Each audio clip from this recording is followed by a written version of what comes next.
So moisture management. So we want to really protect against moisture buildup in the walls, and especially in wall cavities and stud cavities and ceiling insulation. We need to be real careful about moisture building up on the interior surface of exterior walls. You know, just on cold walls. You know, like moisture can build up on a wall. For example, in a bathroom, it's on an outside wall. In basement walls. So different strategies are involved in controlling moisture here, but we'll talk about those. One thing that you can do is just to improve the R value of the wall. So if you have a better insulated wall, it's less likely to be a cold surface on which moisture will condense. So insulation is important to keep moisture from condensing on walls like in basements or bathrooms. Question? I'm just wondering if the SIPs work to help reduce moisture buildup. You bet, absolutely. Anything that increases the R value, and R, for those of you who aren't builders, R it means resistance. It stands for the resistance of heat flow through a wall. So when we talk about R value, insulation has an R value. The higher the R value, the more resistant it is to heat flowing through the wall. Okay?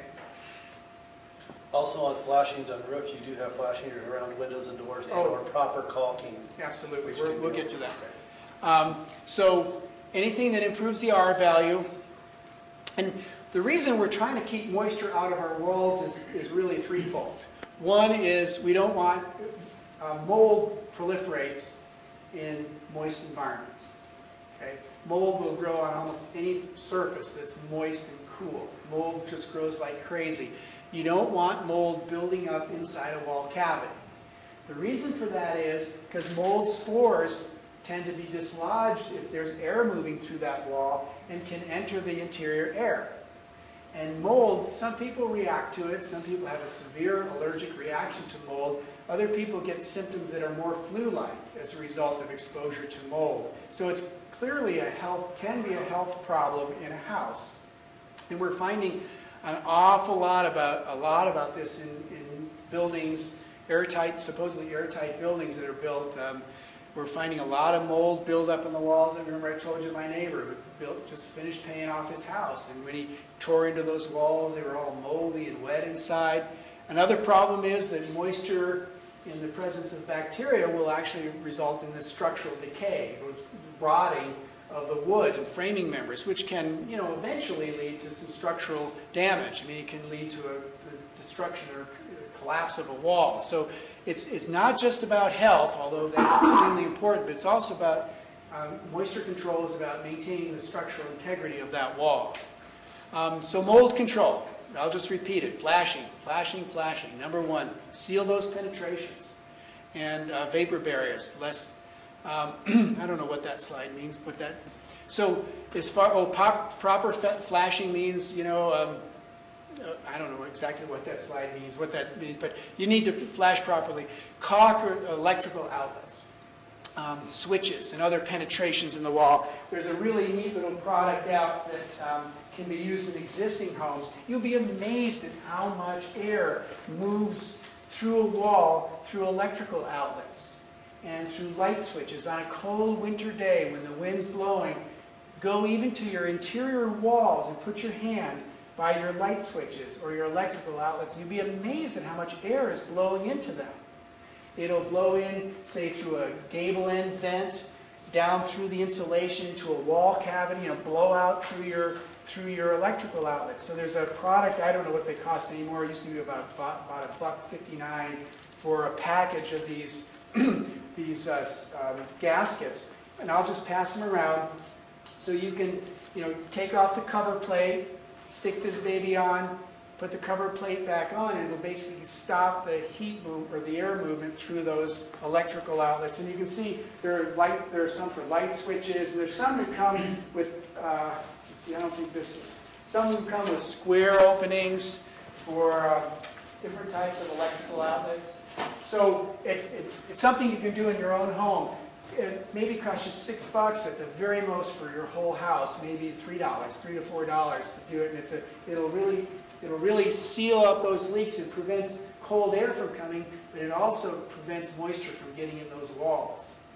If your furnace, for example, is running, air is going to move out the other direction. So if you've got a forced air heating system and your furnace is cranking, that's going to drive warm air out through all these penetrations, and warm air carries moisture with it. That moisture will end up accumulating in your insulation, creating mold. Where is that list? Like this on the other slide. Okay, so, and install a vapor barrier. The building community is starting to get kind of dubious about the value of vapor barriers, whether they're really needed or not. And Keith, question? Has anybody ever considered, around like a stick shift in a car, it has that little apron around it? Has anybody considered installing that around light switches? So you can still move it, but there's not that little gap. I haven't seen that, but they use that kind of flashing material like that for roof penetrations for vents, something kind of similar to that. All right. So we insulate well to eliminate cold surfaces. And then the other thing, the other part of controlling moisture in a house is to control the sources. Ventilation fans in areas of high moisture, like a bathroom. It's a good idea, for example, in my house, when we take a shower, we have a timer switch. We click the timer switch over to about 20 minutes, you take your shower, dry up, and leave the bathroom. And that timer switch is hooked to the ventilation, the fan, the ceiling fan, the vent fan in the ceiling, and it vents the bathroom while you're showering. So if you're building a new home, you're almost always required by code to either have an openable window or a ventilation fan, and put them on a timer switch or a humidistat, something which measures the humidity level in the room, and it'll automatically turn on it at a certain level. And duct them outside. And step into the attic. Duct them, absolutely. Duct them outside. Don't let anybody duct a vent fan like that into an attic, which is just a prescription for disaster. You'll see that on homes where a vent fan will just open up into an attic space.